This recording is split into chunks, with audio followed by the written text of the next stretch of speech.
Kalau kita berhasil menjaga anak kita, Bapak Ibu sekalian, oke lah, yang berlalu dari kita sudah selesai. Kita jaga mereka bukan seperti kita, mereka harus punya prestasi-prestasi. Itu akan menjadi amal jariah buat kita, pembersih dosa kita yang lalu karena itu perbuatan baik. Dan mereka kita sudah tata hidupnya, jangan lagi terjerumus pada kita. Ada banyak ibu-ibu jilbab, anak perempuannya nggak pakai jilbab. Kenapa? Dulu juga saya pakai jilbab setelah menikah. Loh, kok keburukan diwariskan ini? Hah? Kok mewariskan? Jadi kalau dulu hamil di luar nikah nggak apa-apa, dia juga pacaran hamil luar nikah, dia juga nikah kok. Kok diwariskan keburukan? Nah, sekarang dia harus menikah tanpa ada pacaran. Biarin dia nikmati pertama seksualnya dengan halal. Itu yang benar. Harusnya begitu kan? Dari kecil dia sekarang sudah harus pakai jilbab. Ya, dia sudah pakai cadar, kalau dia mau pakai cadar biarin. Anak saya alhamdulillah waduh masih kecil, masih SD, dia sendiri yang minta pakai cadar.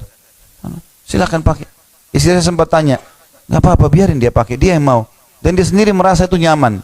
Saya tanya, enak pakai? Enak? Iya, nggak apa-apa. Enak, malah nyaman gitu. Dia merasa nyaman, sudah alhamdulillah, biarin.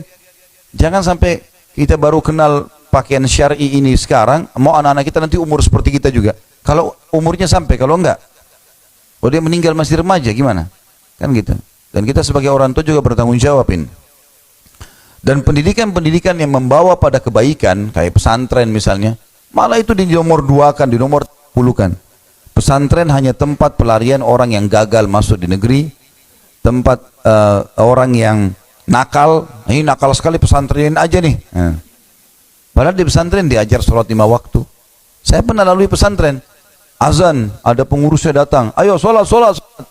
Ditegasin, pergi ke masjid. Di sekolah, di kelas, hafal ayat Al-Quran, hafal hadis, kisah sahabat, kan bagus. Disiplin, mandiri. Ada pesantren yang suruh cuci baju sendiri, gitu kan? Kami harus cuci baju sendiri. Belajar dari kecil, gitu kan? Maka akhirnya alhamdulillah bagus, terbentuk pribadi yang bagus. Gitu. Sayang, cuman dianggap itu adalah susah lah, nyusahin anak-anak lah, padahal sebenarnya tidak. Pendidikan kan kita tidak lepas, status kita sebagai orang tua tidak akan berkurang.